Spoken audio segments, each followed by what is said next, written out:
कि इसका फल क्या होता है। एक प्रश्न आता है, बहुत सारे लोग पूछते हैं कि अभिषेक करने से क्या मिलता है। तो उसका उत्तर हम आपको शास्त्र से दे रहे हैं।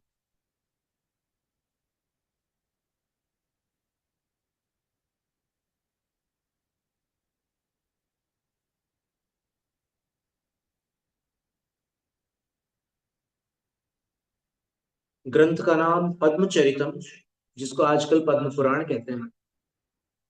और इसके 32वें पर्व में जब भरत राम को मनाने जाते हैं और राम वापस लौट कर नहीं आते, तो भरत को अयोध्या का राज्य स्वीकार करना पड़ता है।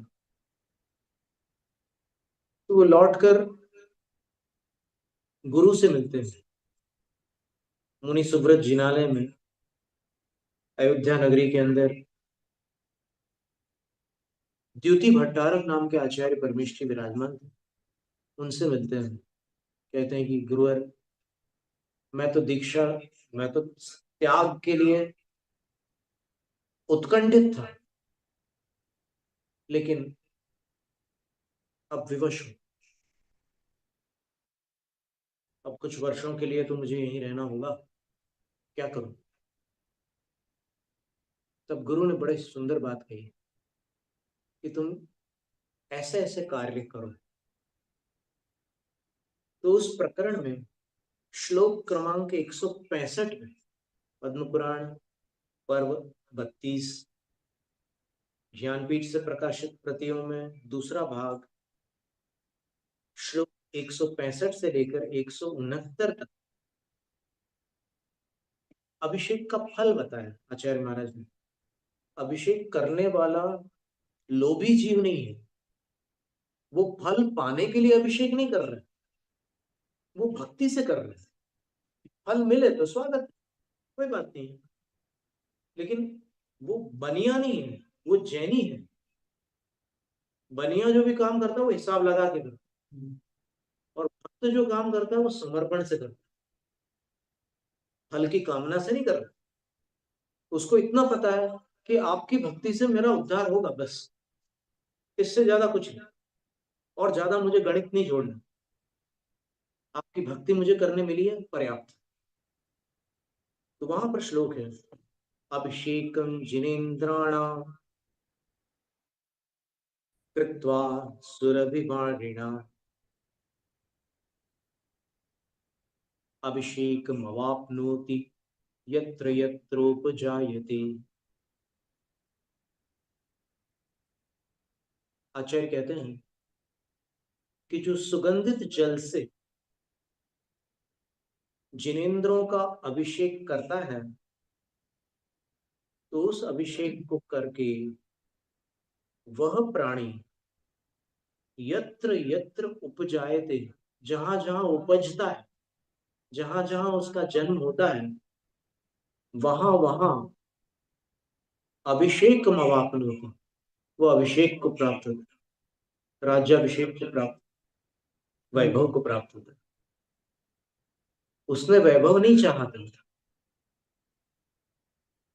लेकिन भगवान की भक्ति उसको बिन मांगे, मांगने से भी अधिक दे रही। फिर दूसरा ये देखिए, सुरभि जल की बात है, सुगंधित जल की बात है। इसके पश्चात अभिषेकम जिनेन्द्राणाम विधाय क्षीर धारया विमाने क्षीर धवले जायते परमद्युति। दुग्धाभिषेक करने वाले को क्या होता है भविष्य में। तो आचार्य कहते हैं कि जिनेन्द्राणाम क्षीर धाराया अभिषेकम विधाय, जिनेन्द्रों की दुग्ध धारा द्वारा अभिषेक करके, जिनेन्द्रों का दुग्ध धारा द्वारा अभिषेक करके क्षीर धवले विमाने परमद्युति जायते, वह क्षीर के समान धवल अर्थात दूध जैसे सफेद विमान में परमद्युति, अत्यंत तेजस्वी, कांति संपन्न देव बनता है। इसके पश्चात दधि कुंभैर जिनेन्द्राणाम यः करोत्यभिषेचनम् दद्यावकुट्टमे स्वर्गे जायते ससुरोत्तमः। दही के घड़ों से, देखो अब यहाँ पर कलश वगैरह नहीं चलेंगे, जो शब्द दिए हैं श्लोक में वो हम बता रहे हैं कि जो दही के घड़ों से जिनेंद्रों का अभिषेक करता है वह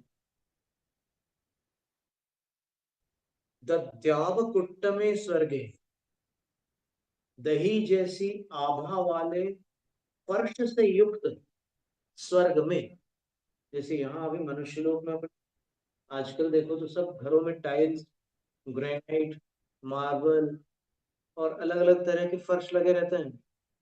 तो वो जीव जो दही के घड़ों से भगवान का अभिषेक करता है, उस काल में उसको आयु का बंध हो जाए तो वो स्वर्ग में उस विमान में उत्पन्न होता है जहां फर्श दही जैसे सफेद, और उस विमान में क्या बनता है वो? सुरोत्तम, सुरोत्तम देवों का इंद्र बनता है।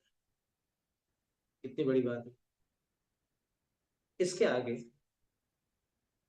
घृताभिषेक की बात है।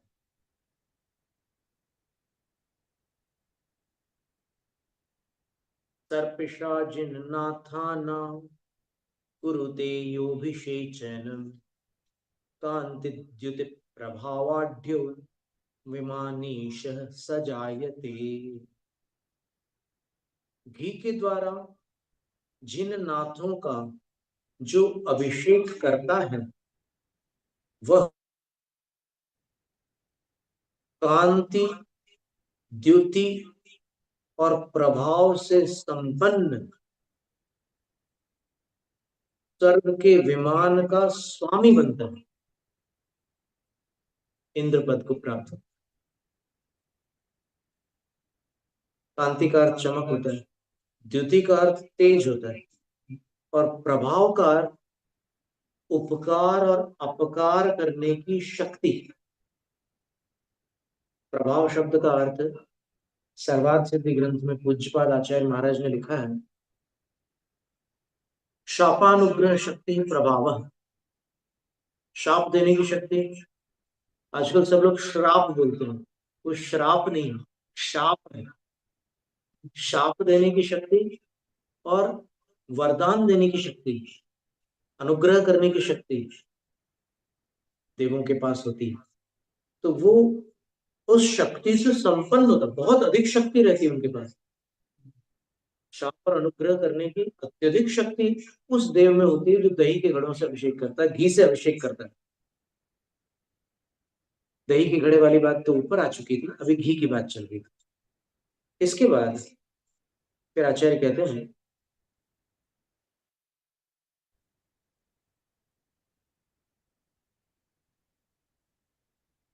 अब इसमें तरु रस का वर्णन इन श्लोकों में तो नहीं है, अन्य ग्रंथों में बहुत स्थानों पर उल्लेख है।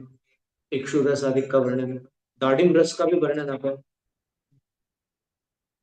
तो अभिषेक प्रभावेण श्रूयन्ते बहवो बुधाः पुराणेनन्त्रवीर्याद्या द्युभूलब्धाभिषेचनाः। पूर्व भाव में जो अभिषेक किया था उसके प्रभाव स्वरूप पुराण में बहुत से ऐसे ज्ञानी जन सुने जाते हैं। देखो ज्ञानी जन शब्द का प्रयोग है, जिन्होंने अभिषेक किया है उनको ज्ञानी जन कह रहे हैं। तो ज्ञानी जन केवल स्वाध्याय करने वाले जीव नहीं है, अभिषेक करने वालों को ज्ञानी कह रहे हैं। बहुत से ज्ञानी जनों ने, क्या नाम है उनके? अनंत वीर आद्या, अनंत वीर है, और आदि शब्द से ऐसे और भी बहुत सारे लोग, उन सब ने द्यु यानी स्वर्ग में और भू यानी इस धरती पर लब्धाभिषेचना, अभिषेक को प्राप्त किया। स्वर्ग और यहाँ पर भूमि पर राजाओं का अभिषेक होता है, राज्याभिषेक। और तीर्थंकरों का जन्माभिषेक होता है। तो ऐसे तमाम अभिषेकों को उन्होंने प्राप्त किया जिन्होंने भगवान का अभिषेक किया। तो इस तरह अभिषेक का ये फल शास्त्रों में उल्लिखित है। जैनम जयतु शास्त्र।